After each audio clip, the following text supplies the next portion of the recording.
because many of them are going live.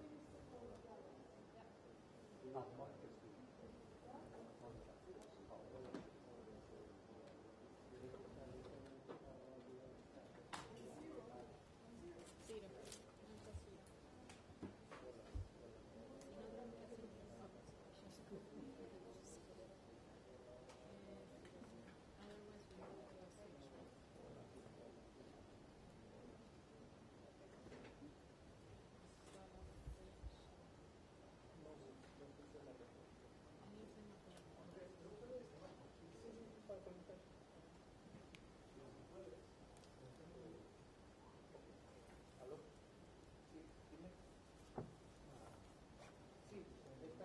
Y no tenemos que hacer otherwise we have to switch. So just 1 minute, we're going to try to start on time. We're missing two, but we'll be there. We've got 1 minute.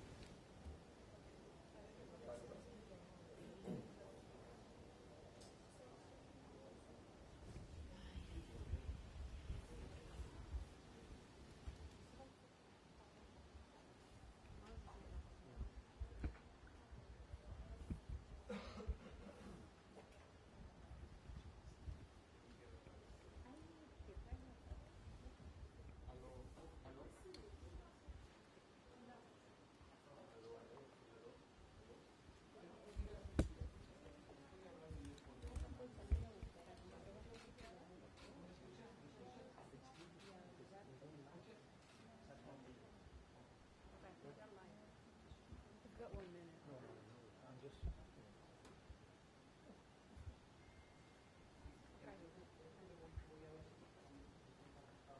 1 minute? Oh, 1 minute. They're 12:59. I'll start at 1 minute.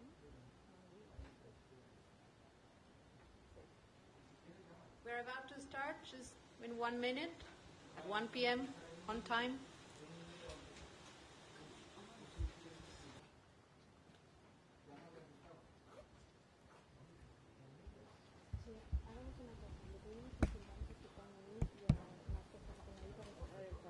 Okay?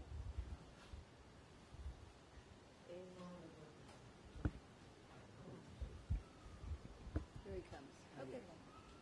And start.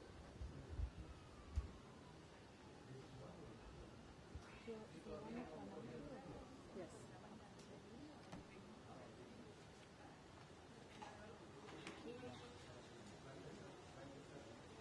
So we're about to start.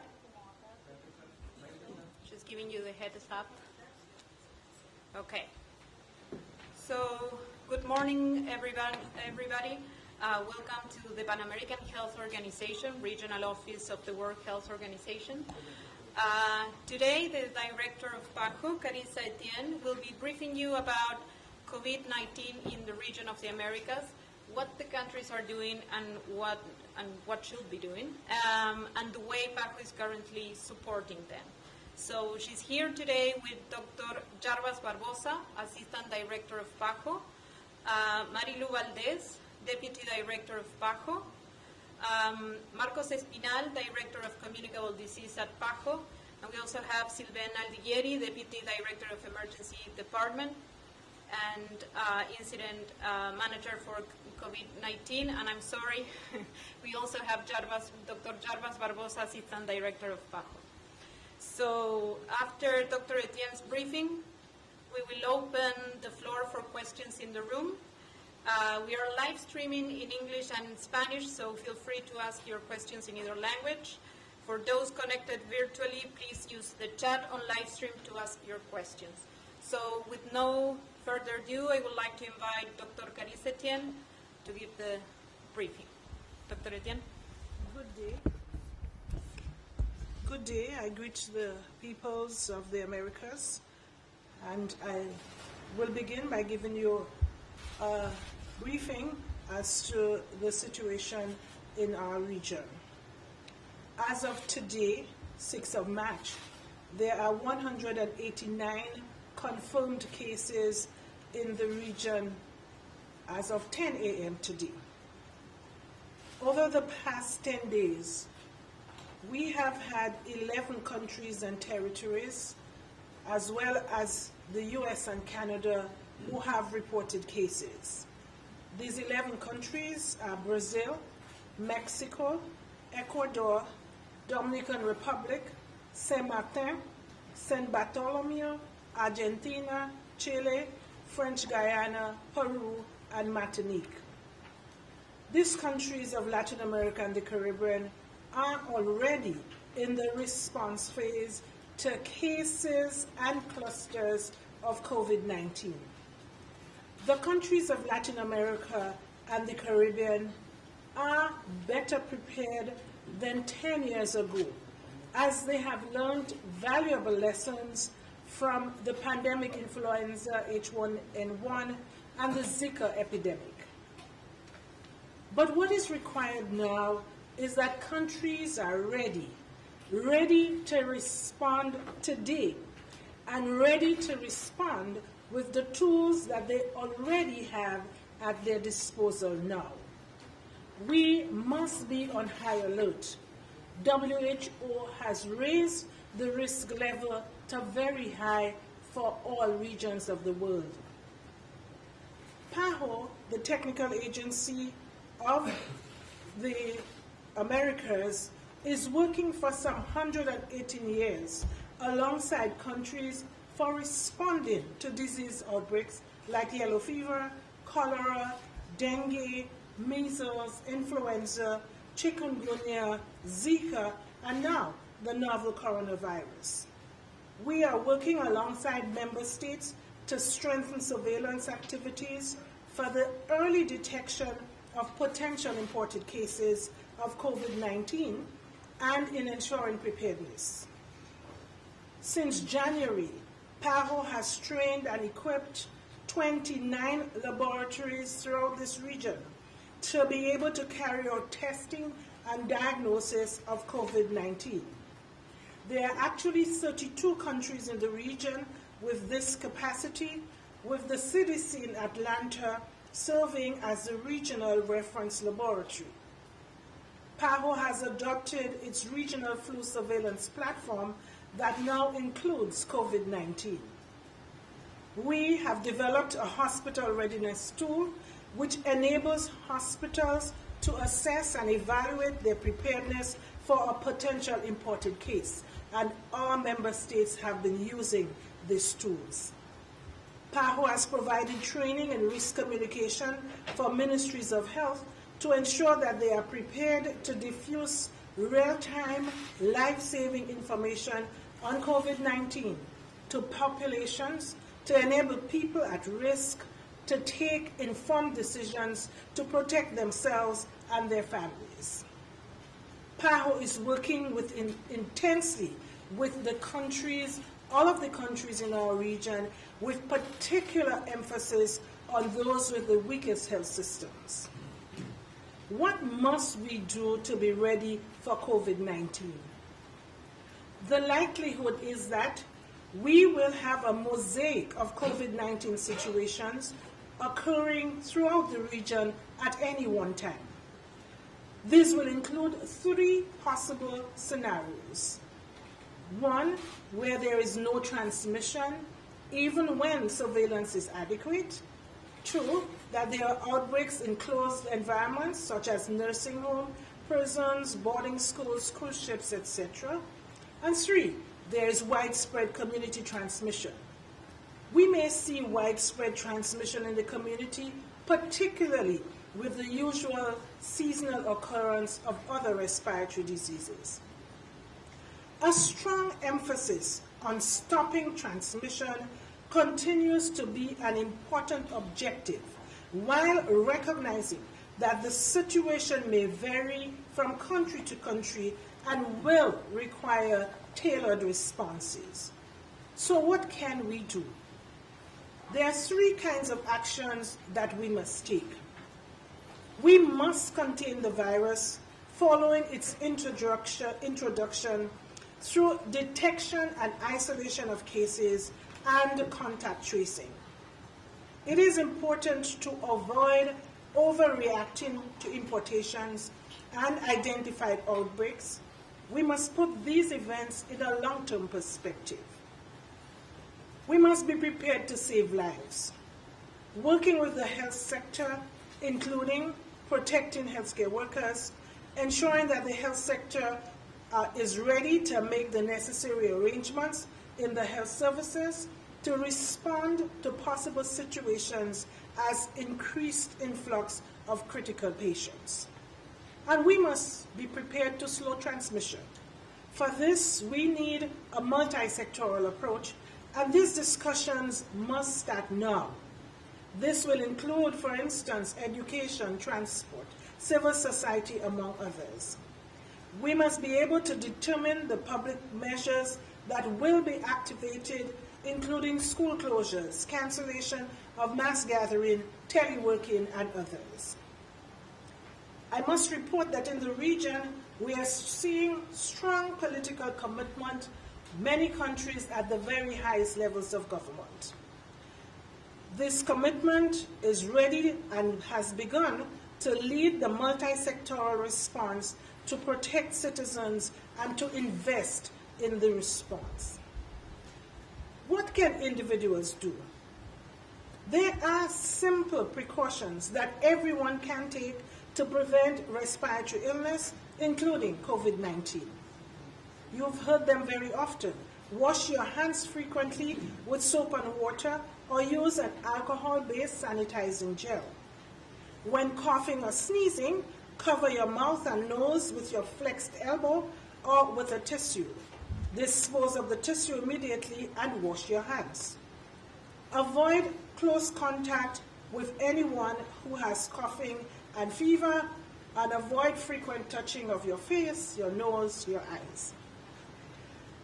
These are some of the measures that PAHO is undertaking with our member states. We are available now for any questions that you may have. Thank you. Thank you, Dr. Etienne. We're going to take questions from the floor first. Please identify yourself, and then we're going to take questions from the floor. So I think we're going to stop first. Yeah? Thank you. I'm going to ask in Spanish first and then in English.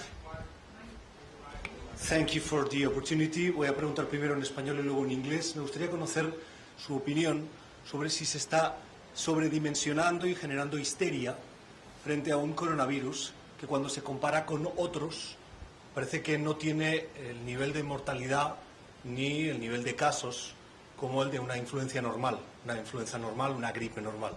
Y si todas estas medidas que se están adoptando por el coronavirus están justificadas cuando hay otros casos como ébola o el Zika o la malaria que podrían llevar a medidas del mismo índole o del mismo nivel y no las vemos. I would like to know your opinion regarding to the general hysteria that is created by public officials and health officials regarding to the COVID-19, and if it's all these measures are justified, especially when we compare the COVID with other virus like the general influenza, Ebola or others in the region. We have not seen the same type of measures, public measures, in the public arena. Thank you very much. Thank you. Dr. Barbosa is going to take the question. Okay, no, thank you for your question. I think that it's very important to have a proper and balanced response. But let's remember that we are facing a new virus that for the first time was found out in China in the last day of 2019. So this is a new virus. Nobody has any kind of immunity for this virus because this is a new one. So every measure that is adopted to protect the persons, to highlight the attention that the health service need to be prepared. They need to strengthen the surveillance system. They need to strengthen the hospitals, the clinics. I think that they are totally justified. Of course, that any overreaction, and our director highlighted that we cannot overreact. We know many measures that have been adopted in countries that are aligned with the recommendations and technical guidance. We believe that they are properly adopted, but we do not recommend any kind of measure or any kind of action that can lead to prejudice or xenophobia or stigma against any country or population. So I think that is important to monitor the disease. Every day we know a little bit more about the disease. The virus has the capacity to spread very fastly, and now we have many countries facing the outbreaks. The disease, the COVID-19, has the ability to produce more cases that will overwhelm the hospitals and intensive care units. So I think that the health system needs to be alert, needs to put in place all the preparation plans that they have developed in the recent years, and to be ready to respond properly and to reduce the risk and to save lives of the population. Thank you, Dr. Barbosa. We have a question here. Please identify yourself and use the microphone. Thank you. Hello, my name is Alina Dieste. I'm a journalist from AFP. I'd like to know, you're saying that you're expecting an increase of cases in the winter season. What's going to happen, for example, in countries that are warmer than the countries in South America? Are they to expect an increase of cases too?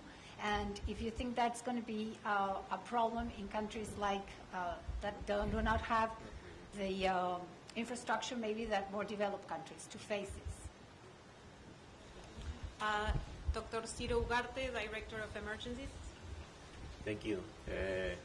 Of course, there are several countries that will face the seasonal influenza period, and those countries will face both coronavirus and influenza. And of course, there are also other places where this virus will appear, not necessarily related with the warm or cold seasons. And that is very important to identify that the preparation and the readiness of the health services is now for both coronavirus and the seasonal influenza and other diseases that are affecting the countries. And by the way, there are many countries that are now facing dengue epidemic, and this is that is also happening in many countries. So we have to, as Dr. Jarvas mentioned, we have to put in a balance between what is happening with the emergencies that they are facing, the countries are facing, and then the seasonal influenza and other diseases in the perspective. Sorry, do you think they have the resources to face this? I'm thinking about poor countries and the countries that we have in the North Hemisphere. As the director mentioned, the chief of states are taking this very seriously, and on top of that also PAHO has been providing technical cooperation and also essential support so the countries may face the initial cases. But we cannot transform the reality in just a few weeks. We know that there will be a situation where the countries will face, and of course also the international and the solidarity in the Americas will be needed to support other countries, as it happened in the past. Thank you, Dr. Ugarte. I'm Jason Bovian with National Public Radio. Brazil at the moment is testing hundreds of suspected cases. I'm wondering if you could give us a sense of where you think this outbreak is in the Americas at the moment. Is there the potential that you have undetected cases similar to Iran that didn't get detected, or do you think at the moment that the confirmed cases that you're seeing are that you have managed to identify them, or is there the potential out there that there's some widespread cases occurring in places that are not being detected right now in the PAHO region? Dr. Ugarte. I can begin responding to that question, and then I will ask Dr. Silvan Aldigueri, Incident Manager for this event, to also give some additional information. We have been working with the countries strengthening their surveillance. Actually, the Americas has one of the strongest surveillance system for acute respiratory illnesses in the world. And also, in the Americas, we have the highest coverage of seasonal influenza. So we have information regarding what's happening. Vaccines. And in addition, vaccines for seasonal influenza. But in addition, We've been working with all the countries and strengthening their laboratory capacities and their surveillance capacity. So we are seeing that the countries now are able to take the samples and confirm the cases very quickly. Still, we understand, we know that there may be cases over there, and the challenge is to find them as soon as possible. Dr. Aldilleri? Dr. Silvan Aldilleri, sorry. Yes, good afternoon to everyone. We are not looking only for cases in travelers. This is a scenario we are working on for 2 months now. We are also looking for cases that can emerge from the community.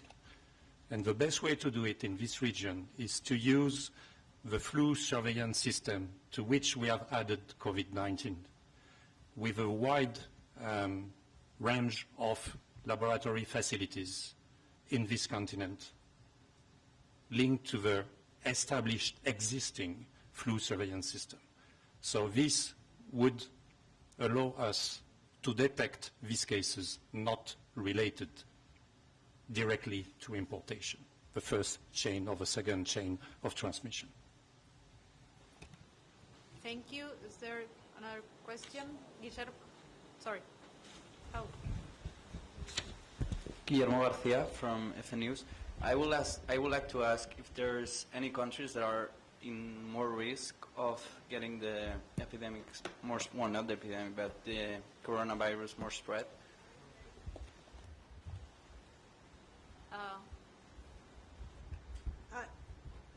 I don't know if we can classify them at higher risk of importation of cases. I think what is very important is that we recognize that the countries with weaker health systems carry a higher risk not just for importation, but for their ability to ensure strong surveillance, with the ability to be able to detect cases early, and very importantly, with the ability to be able to manage cases to save lives and to ensure infection prevention and control. And that is why we have strongly targeted these countries for intense support from PAHO. And starting next week, we will have a team going to particularly our key countries, but those with weaker health systems, and beyond that to all of our countries, to be present in country, to review what they have done, review their national plans, how they've implemented those, review their surveillance systems to ensure that infection prevention and control preparedness is there, to ensure they've identified where they're going to isolate cases, where they're going to quarantine, where they're going to manage. So we will be on the ground to assess and to help them address some of the very real issues that will be important if we are to be able to respond positively and adequately to COVID-19. Thank you, Dr. Etienne. I think we have someone there, and then we go to yeah. Hi, Teresa Welsh with DevEx. I'm wondering if there's anything in particular you're doing looking at migrant populations. Obviously, heavy movement, Venezuelans throughout the region into Colombia and Brazil specifically, but really all over South America, as well as folks coming from Northern Triangle that are moving throughout Central America, and how you perhaps are working with organizations to ensure that these populations in movement are not going to be spreading the virus. Thank you. Dr. Ugarte. Thank you. Yes, we are in close contact with IOM, International Organization of Migration, and also UNHCR, but most importantly with the member states, to address the migrant population as one of the populations to follow in this. You may know that the migrants may not have access to healthcare, that easy access, and not having that access to the healthcare also prevents them from being early detected and treated. So those are the challenges that in the countries that have more migrant population face. And maybe I should add that by next week, WHO should have completed guidelines for the working with and managing migrants and internally displaced populations. So these are guidelines that should be on the WHO website soon, and WHO is working with the other related agencies to develop those guidelines. Sorry, is there any other question? AFP, yeah? Yes. Oh, I'd like to know which countries are going to go first. You said that there were some countries that were weaker than the others in this preparation. Can you tell us what countries are? Well, Sylvain will answer, but let me first say we didn't say weaker countries. Countries with weaker health systems. I think that's an important distinction. Thank you, Silvana Dier. PAHO has in peacetime also a set of priority countries. We call them key countries because these are countries with more challenges in terms of health systems. But definitely we are starting with Haiti, Venezuela, countries of the Guyanese Shield, also Caribbean island states. It's a very particular settings, and countries in Central America and South America as Nicaragua, Honduras, Guatemala, Bolivia, Paraguay.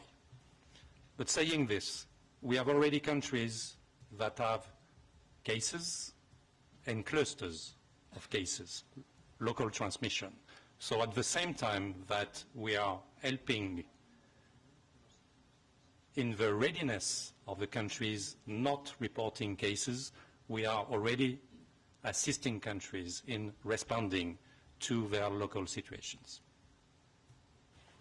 Thank you. Please. Can I add something? I think it's important to note that PAHO has very strong country offices in every one of our countries, except for the small island development states. When we say we have strong countries, we do have expertise in disaster management and outbreak management, expertise in health systems, and our country representatives, or PWRs, are working with member states. And so it's not that this team is going de novo, that this has happened and is ongoing. This is just a verification team that will make those visits. I think it's important to note too that this, for COVID-19, this is not really the first time that we are assessing what are the health systems capacities of our member states. In fact, our member states report every year, and it's a self-assessment on international health regulations and their core capacities, which includes their health situation. In 2016 or so, we actually conducted in-depth reviews of every country's, 26 countries' health systems, to ensure that those health systems were up to date, and that was the time of Ebola, I think. But also we identified what were those gaps and made recommendations for addressing those gaps. Many of those recommendations are true for today as well. And so our member states have all of these things, and as I say, our country offices are working assiduously with our governments, with ministers of health, but very often are called in to the President's and Prime Minister's office to assist and to work with them to ensure that they too can have the well-informed response in their particular countries. Okay, Dr. Etienne. Yeah, this is Jason Bogan with National Public Radio again.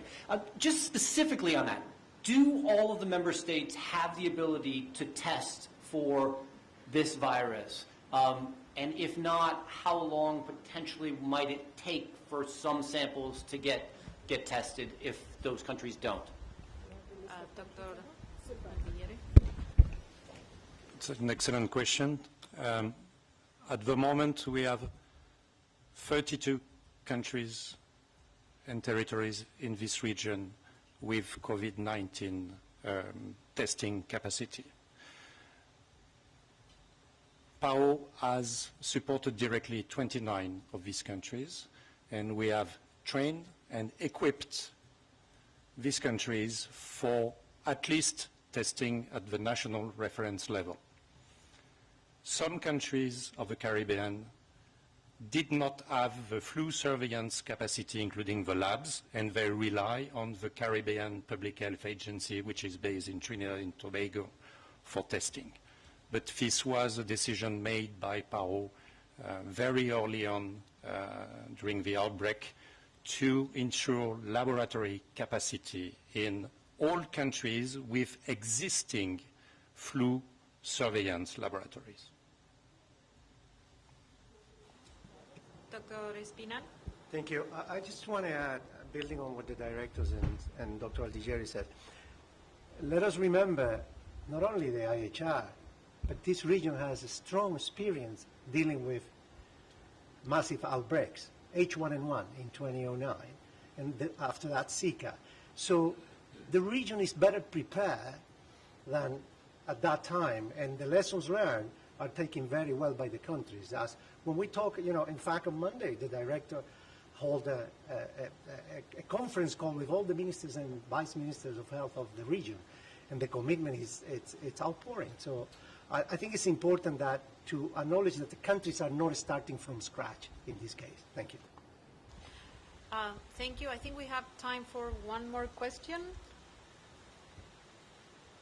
Or if there are no more questions, we would like to thank you very much for being here with us today. And thank you again, everybody, and we'll see you next time.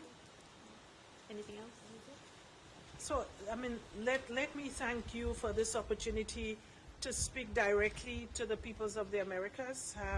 And let me commend you for the work that you, as media, that you are doing to bring this information to our peoples. And finally, to say that we must connect with our peoples and to help them to allay anxiety and to allay fear, but also to empower them to better prepare themselves for prevention, and if they do, God forbid, get infected, that they know exactly what to do. So thank you again. Thank you, everybody.